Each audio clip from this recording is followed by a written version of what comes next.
સુરેન્દ્રનગર શહેરમાં આમ આદમી પાર્ટીના હોદ્દેદારોએ ખીજડીયા હનુમાન ચોક વિસ્તારમાં ગેસના બાટલાની અછતને કારણે અને મોંઘવારી મુદ્દે આપના આગેવાન નેતા સહિત કાર્યકરોએ વિરોધ પ્રદર્શન સાથે રેલી યોજી હતી। સુરેન્દ્રનગર શહેરમાં આમ આદમી પાર્ટીના હોદ્દેદારોએ ખીજડીયા હનુમાન ચોક વિસ્તારમાં ગેસના બાટલાની અછતને કારણે અને મોંઘવારી મુદ્દે આપના આગેવાન જેમાં રમેશભાઈ મેર, મયુરભાઈ સાકરિયા, કમલેશભાઈ કોટેચા, માધવીબા સહિતના નેતા સહિતના કાર્યકરોએ વિરોધ પ્રદર્શન સાથે રેલી યોજી હતી। આ વિરોધ પ્રદર્શનમાં મહિલાઓ હાય રે ભાજપ હાયના નારા સાથે છાજ્યા લીધા હતા તેમજ આગેવાનોએ ગેસના બાટલા લારીમાં મૂકી જોરશોરથી વિરોધ નોંધાવ્યો હતો। ત્યારે ઘટના સ્થળે પોલીસ કાફલો દોડી જઈ મેઇન રોડ ઉપર રેલી કાઢતા તમામ હોદ્દેદારોની પોલીસે અટકાયત કરી હતી। જે ભાજપની દલાલ ગેસનો બાટલો લઈને દોડીને સભામાં દોડીને જતી હતી, અત્યારે 1100 ને 1200 રૂપિયા ગેસના બાટલાનો ભાવ છે। ક્યાં છે ભાજપના દલાલો? કોઈ વિરોધ કરવા કેમ નથી તૈયાર? કેમ કોઈ એક શબ્દ બોલવા તૈયાર નથી? તો આજે મારે કેવું છે કે જો બાટલામાં કોઈ નહીં આવે ભાવમાં ઘટાડો તો અમે ઉગ્ર આંદોલન કરવા તૈયાર છીએ। અને ઇઝરાયલ, ઈરાન, અમેરિકાનું જે યુદ્ધ ચાલે છે એની અંદર મોદી સરકાર જે છે એમનો પર્સનલ જે છે મુદ્દો એપ્સ્ટીન ફાઇલ અને જે ગૌતમ અદાણીને બચાવવાની કોશિશ કરવામાં આવી રહી છે, તો એના માટે થઈ આખો દેશ ગુલામ નહીં બને। એ મોદીનો પર્સનલ પ્રોબ્લેમ છે, તો મોદી પર્સનલી ગુલામ બનશે, દેશ ગુલામ નહીં બને અને એનું પરિણામ દેશ નહીં ભોગવે।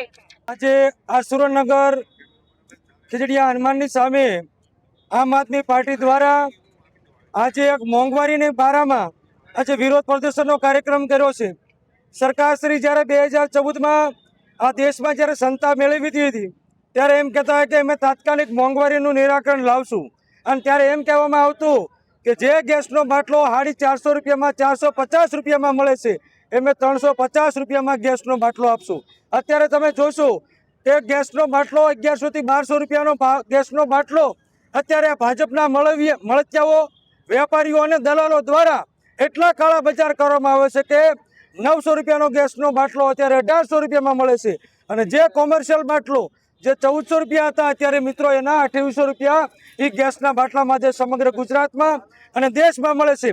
તો સરકારશ્રીને અમારી લાગણીને માંગણી છે કે તમે એમ કહેતા કે દેશમાં અમે મોંઘવારી તાત્કાલિક ધોરણે દૂર કરીશું, જ્યારે અત્યારે અગર કે સુરેન્દ્રનગર જિલ્લો હોય તો અહીંયા જે પોશ વિસ્તાર હોય, ગ્રામીણ વિસ્તાર હોય, જ્યાં લોકો અત્યારે ઓનલાઈન ગેસ નથી મળતો, ત્યાં આ ગેસના બાટલાની લોકો માંડ પોતાનું જીવન નિર્વાહ કરતા હોય, ત્યાં ગેસના બાટલા નથી મળતા।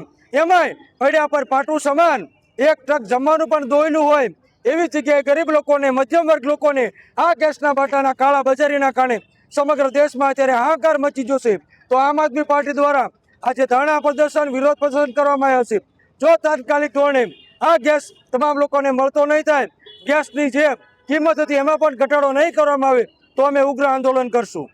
સુરેન્દ્રનગર જિલ્લામાં તમામ જગ્યાએ ઔદ્યોગિક ગેસ, ઘર વપરાશનો ગેસ એની સરકારશ્રી દ્વારા કૃત્રિમ અછત ઊભી કરવામાં આવી છે, જેના કારણે ભાજપના દલાલો દ્વારા લોકોને લૂંટવામાં આવે છે, ગેસના કાળા બજાર કરવામાં આવે છે।